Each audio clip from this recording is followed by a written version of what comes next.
दोस्तों, क्या आप जानते हैं एक ऐसी कंपनी जिसने बिना कोई अपना सामान बनाए करोड़ों लोगों को कमाई का जरिया दे दिया। एक ऐसा स्टार्टअप जिसने भारत के लाखों छोटे दुकानदार और गृहिणियों को ऑनलाइन बिजनेस का रास्ता दिखाया। जी हाँ, हम बात कर रहे हैं मीशो की। तो चलिए जानते हैं मीशो की केस स्टडी के बारे में।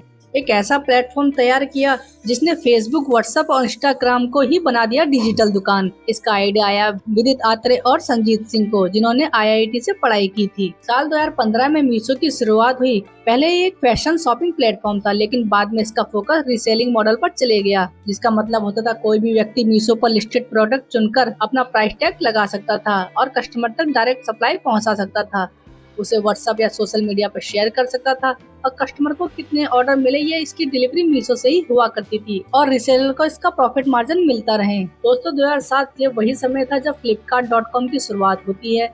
इंडिया में मैसिव मार्केट साइज और ग्रोथ पोटेंशियल को देखकर 2013 में अमेजॉन भी इस मार्केट में कूद पड़ता है। इंडिया के एक छोटे से ई कॉमर्स स्टार्टअप में इन दोनों की जॉइंट्स को पीछे कर दिया। जी हाँ दोस्तों, मीशो की ही बात कर रहे हैं, जहाँ फाइनेंशियल ईयर 2023 में हर साल अमेजॉन और फ्लिपकार्ट का लॉस बढ़ता ही जा रहा था। दूसरी तरफ हम मीशो को देखें तो फाइनेंशियल ईयर 2024 में दूसरे क्वार्टर में यह कंपनी प्रॉफिटेबल हो चुकी थी और $5 मिलियन यानी 442 करोड़ का प्रॉफिट बनाकर इसने हर किसी को हैरानी में डाल दिया था, क्योंकि जो काम फ्लिपकार्ट और अमेजॉन जॉइंट ग्रुप नहीं कर पाए और वो इस मामले में पीछे हो गए। अगर हम देखें तो फाइनेंशियल ईयर 2023 में मीशो का यूजर्स बेस 32% तक बढ़ चुका था, वहीं जबकि फ्लिपकार्ट और अमेजॉन सेम अपनी यूजर बेस को मेंटेन भी नहीं कर पा रहा था। दोस्तों, तो मेरठ के दो लड़के साल 2016 में अपना ये खुद का ई कॉमर्स प्लेटफॉर्म लॉन्च करते हैं, जिसका नाम वो मीशो रखते हैं। स्टार्टिंग में भले ही थोड़ी स्लो होती है, पर धीरे धीरे यह रफ्तार पकड़ने लग जाती है, क्योंकि यहाँ पहले फाइनेंशियल ईयर और इसका रेवेन्यू सिर्फ 20 करोड़ 2 लाख था, जो इन लॉन्च होने के मात्र 5 साल के अंदर अप्रैल में 2021 में एक यूनिकॉर्न का दर्जा हासिल मिल गया।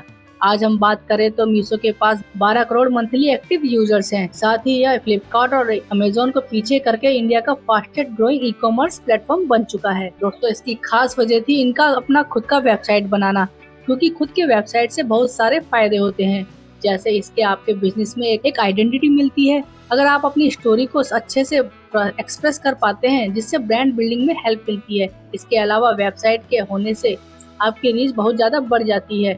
इसकी हेल्प से आप सिर्फ अपने आसपास और लोकल एरिया में ही नहीं, बल्कि पूरे देश, इवन इंटरनेशनल में भी कस्टमर तक पहुंच सकते हैं।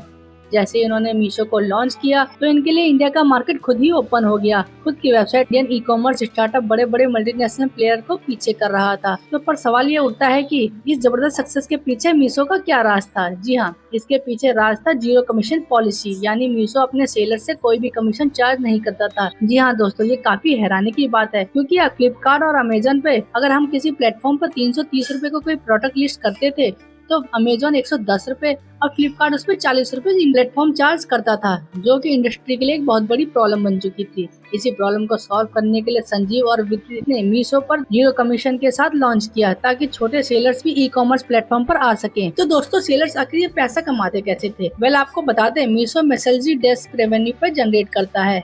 इसका सिंपल वर्ड, सेलर्स अपने प्रोडक्ट मीशो पर प्रमोट करते थे। का एड रेवेन्यू से मीशो पैसा कमाता है, ताकि उनके प्रोडक्ट की विजिबिलिटी बढ़ सके और ज्यादा सेल जनरेट हो सके।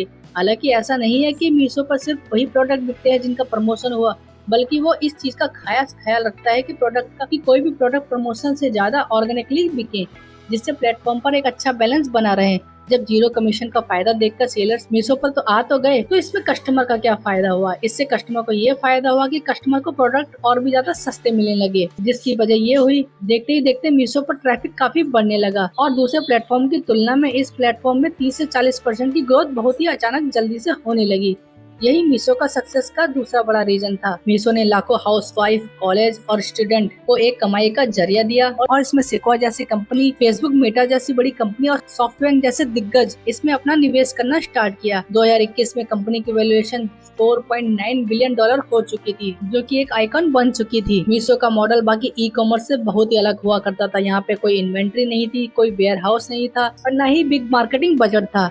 मीशो सिर्फ सेलर्स और बायर्स को कनेक्ट करता था और उनके बीच डिलीवरी कनेक्ट करवा के अपना रेवेन्यू जनरेट करता था, जिसमें उसका कमाई का जरिया सेलर्स द्वारा किए गए एड्स और लॉजिस्टिक मार्जिन बना। लेकिन हर ग्रोथ के साथ कुछ न कुछ चुनौतियां मार्केट में जरूर आती है। हाई टियर सिटी में प्रोडक्ट रिटर्न्स वापस आने लगे, क्वालिटी इशू में काफी कमी आने लगी, प्रॉफिटेबिलिटी में दिक्कत आने लगी इसीलिए ले ऑफ में 2023 में मीशो ने कई कर्मचारियों की छटनी शुरू कर दी थी। आज मीशो खुद को प्रॉफिटेबल बनाने में जुटा हुआ है। कंपनी अपने खर्च पर काम कर रही है और लॉजिस्टिक और सप्लाई की चेन पर ध्यान दे रही है। लेकिन मीशो ने एक बात को साबित कर दिया, भारत के छोटे शहरों में और गाँव में डिजिटल इंडिया की एक नई इकोनॉमी बन सकती है। मीशो की ये कहानी हमें सिखाती है, अगर आइडिया सही हो तो बिना किसी बड़ी पूंजी के भी बड़ा बिजनेस बन सकता है। आपका क्या मानना है, क्या मीशो फ्लिपकार्ट और अमेजन को टक्कर दे पाएगा? कमेंट करके जरूर बताएं और चैनल को लाइक, शेयर और सब्सक्राइब करना ना भूलें। धन्यवाद।